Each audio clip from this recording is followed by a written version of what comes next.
नमस्कार। चलिए आज बात करते हैं अद्वैत वेदांत की। एक ऐसा गहरा दर्शन जो रियलिटी यानी वास्तविकता और हमारे अपने होने के सच की पड़ताल करता है।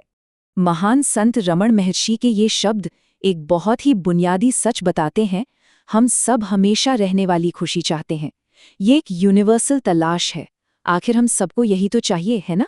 एक ऐसी खुशी जो कभी कम न हो। और जानते हैं, यही इच्छा हमें उस सबसे बुनियादी सवाल तक ले जाती है, मैं कौन हूं? यही वो सवाल है जो इस पूरी चर्चा की नींव है। और ये सवाल इस दर्शन को फौरन हमारे लिए पर्सनल बना देता है। तो चलिए सबसे पहले ये समझते हैं कि हम अपनी पहचान को लेकर आम तौर पर क्या गलती करते हैं। देखिए, अद्वैत के हिसाब से हमारे सारे दुखों की जड़ बस एक गलत पहचान है। जब हम खुद को अपना शरीर, अपने विचार या अपनी भावनाएं मान लेते हैं, जो कि सब कुछ बदलता रहता है, टेम्पररी है, तो असल में हम खुद को दुख के लिए तैयार कर लेते हैं। हम उन चीजों से जुड़ जाते हैं जो टिकने वाली हैं ही नहीं। तो ये जो एहसास है ना कि हम एक अलग, एक लिमिटेड इंसान हैं, अद्वैत वेदांत कहता है कि ये असल में एक अज्ञान है। आइए समझते हैं कि ये काम कैसे करता है।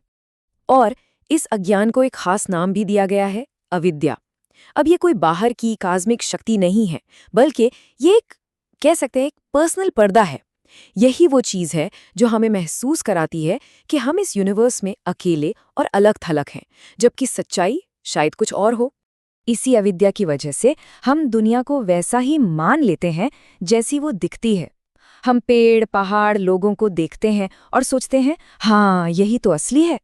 लेकिन हम उस स्क्रीन को देखने से चूक जाते हैं जिस पर ये पूरी की पूरी फिल्म चल रही है। तो सवाल उठता है कि इस भ्रम की समस्या का हल क्या है? यहीं पर अद्वैत वेदांत हमें एक परम, नॉन ड्यूअल रियलिटी से मिलवाता है। इस परम रियलिटी को कहते हैं ब्रह्म। ये वही आधार है जिसकी हम बात कर रहे थे। ये सिर्फ कोई चीज नहीं है, ये है शुद्ध अस्तित्व, शुद्ध चेतना और शुद्ध आनंद। ये वो है जो हर चीज में है और हर चीज से परे भी है। इसे ऐसे समझिए, दुनिया के सारे ड्रामा, सुख दुख, ये सब एक मूवी की चलती फिरती तस्वीरों की तरह है। लेकिन ये भ्रमरूपी स्क्रीन के बिना हो ही नहीं सकते। स्क्रीन तो हमेशा वहीं रहती है, भले ही फिल्म बदल जाए या खत्म हो जाए।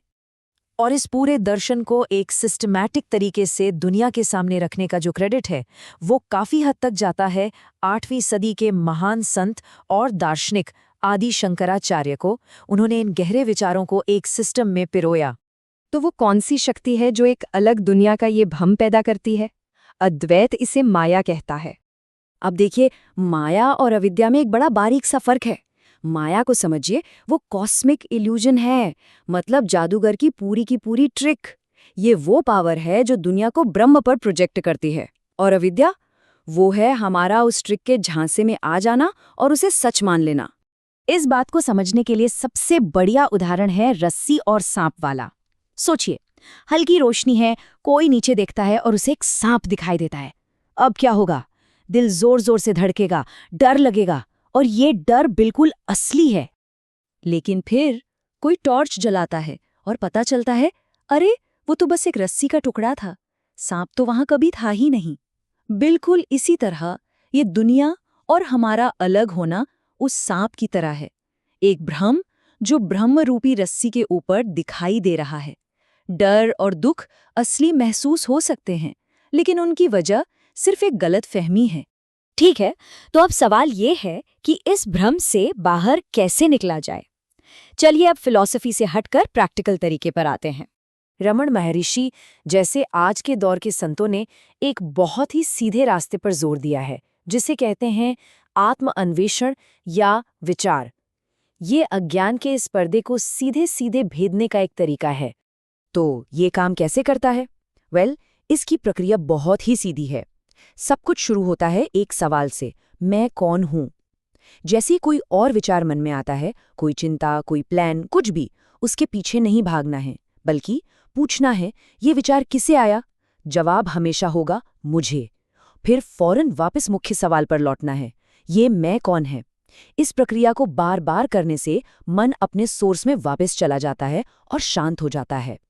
तो आखिर में इस पूरी फिलोसॉफिकल जर्नी और इस प्रैक्टिस का आखिरी मकसद क्या है? हम पहुंचते कहाँ हैं? इसका मकसद है मोक्ष यानी लिबरेशन। और देखिए, ये कोई दूर का स्वर्ग नहीं है जो मरने के बाद मिलेगा। ये इसी जिंदगी में, यहीं और अभी अपनी असली पहचान को जान लेने की स्टेट है। ये कुछ नया बनना नहीं है, बल्कि ये याद करना है कि कोई हमेशा से क्या था। आदि शंकराचार्य के ये शक्तिशाली शब्द इस परम एहसास की आज़ाद कर देने वाली प्रकृति को बयान करते हैं। ये शरीर, मन और दुनिया की सीमाओं से परे जाकर अपने असली नॉन डुअल नेचर में टिक जाना है। तो ये चर्चा हमें एक आखिरी सवाल पर लाके छोड़ देती है। ये सिर्फ एक इंटेलेक्चुअल पजल नहीं है, बल्कि रियलिटी के बारे में और उसमें हमारी अपनी जगह के बारे में एक बहुत गहरी पड़ताल है कि आखिर जागृत होने का सच में मतलब क्या है। इस पर सोचिएगा ज़रूर।